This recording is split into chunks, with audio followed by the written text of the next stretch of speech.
მას შემდეგ რაც მეცნიერებმა გაარკვეს, რომ დედამიწა მრგვალია და მზის გარშემო ბრუნავს, მათ განიზრახეს ბიბლიური მოვლენების გადამოწმებაც. ჯერ გაურკვეველია შეიქმნა თუ არა სამყარო 7 დღეში, მაგრამ სხვადასხვა მათემატიკური გამოთვლებით ზოგს სასწაულს მეცნიერული ახსნას მოეძებნა.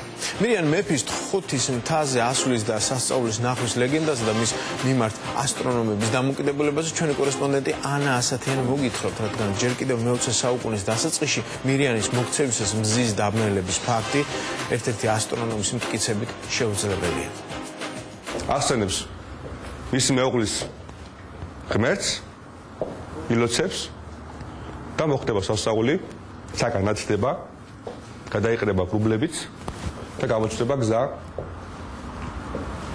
ვითაც მირიანი იწამებს ქრისტეს. ისტორიის გაკვეთილებიდან თხოთის მთაზე სანადიროდ წასული მირიან მეფის ლეგენდა ყველას კარგად გვახსოვს.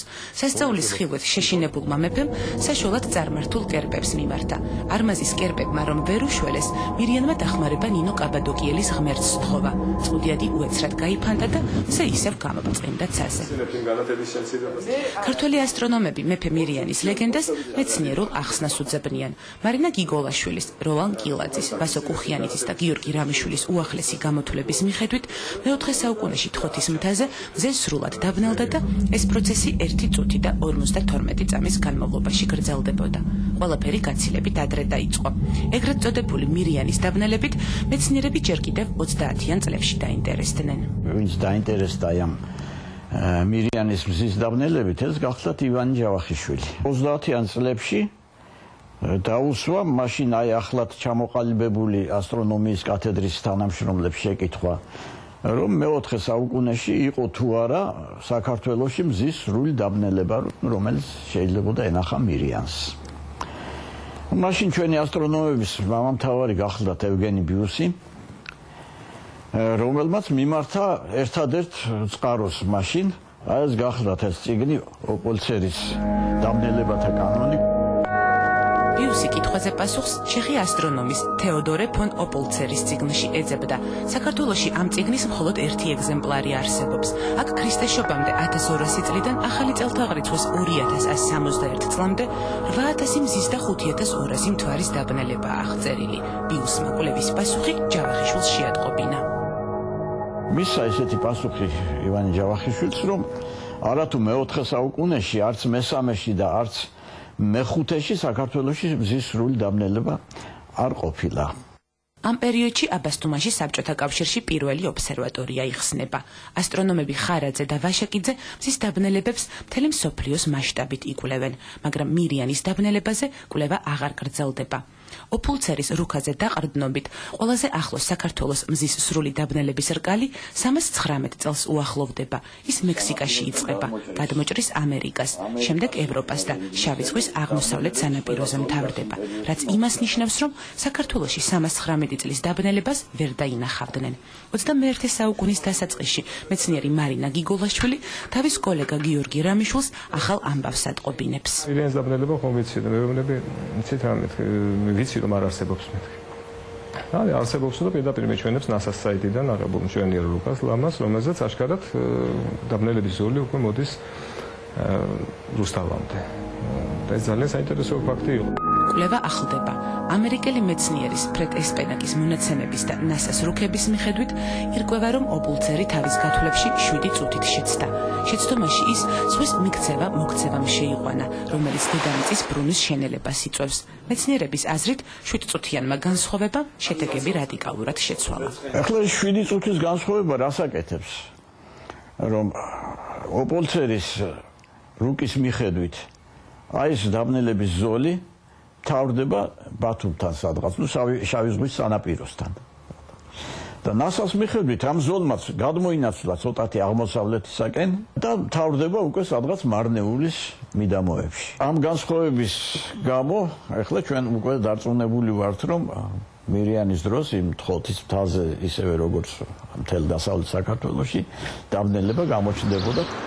ქვაშვეთის ეკლესიის წინამძღვარს ბიძინა გუნიას კვლევების საწინააღმდეგო არაფერი აქვს, თუმცა ის ამბობს, რომ წყაროთა უმრავლესობაში თხუთისმთაზე მომხდარის აღწერისას მზის დაბნელებაზე საუბარი არ არის. უცხოურ წყაროებში, როგორც არის გელასი კესარიელი, რუფინუსი, თეოდორეტე კვირელი, სოკრატე სკოლასტიკოსი, ერემიას ოზომენი, მზის დაბნელების მაგივრად ბურუსის ჩამოწოლაზე ლაპარაკის, თუმცა მეცნიერული თვალთახედვით. ქართული წყაროების, რაზეც ჩვენ ვეყნობით, არსენი ბერის, უცნობი ავტორის მიხედვით, მხოლოდ მეფე ვერ ხედავდა ნათელს.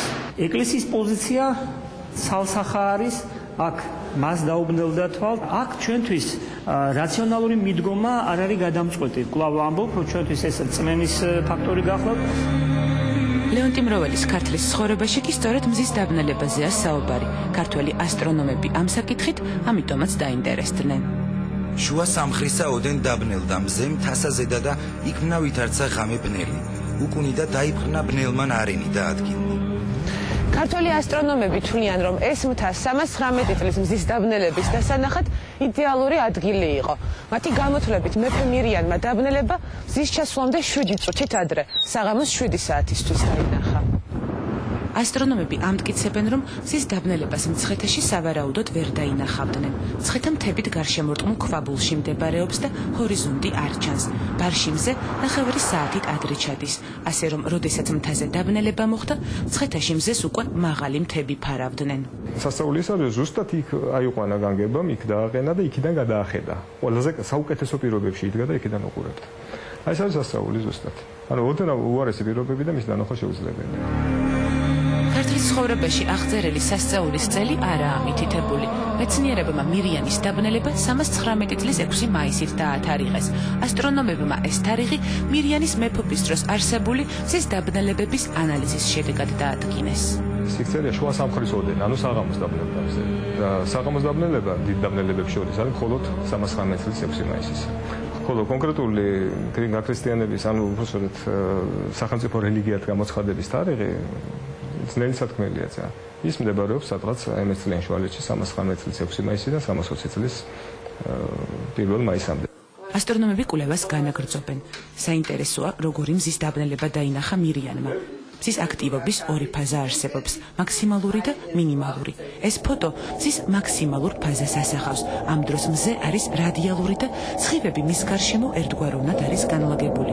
სავარაუდოდ მირიანმა განსხვავებული მზის დაბნელება დაინახა. 319 წელს იყო მზის აქტივობის მინიმუმი. მარსადამე მზის აქტივობის მინიმუმის დროს სავარაუდოდ მზის კორონას ექნებოდა გაწელილი ფორმა, ანუ მისი სხივები იქნებოდა მზის დიამეტრის გასწვრივ გაწელილი. მეცნიერებმა ეს კვლევები საერთაშორისო ასტროლოგიურ სიმპოზიუმებსა და კონფერენციებზე უკვე წარადგინეს. ისინი მზად არიან კვლევის შედეგები ქართველ ან უცხოელ ასტრონომებთან ერთად გადაამოწმონ.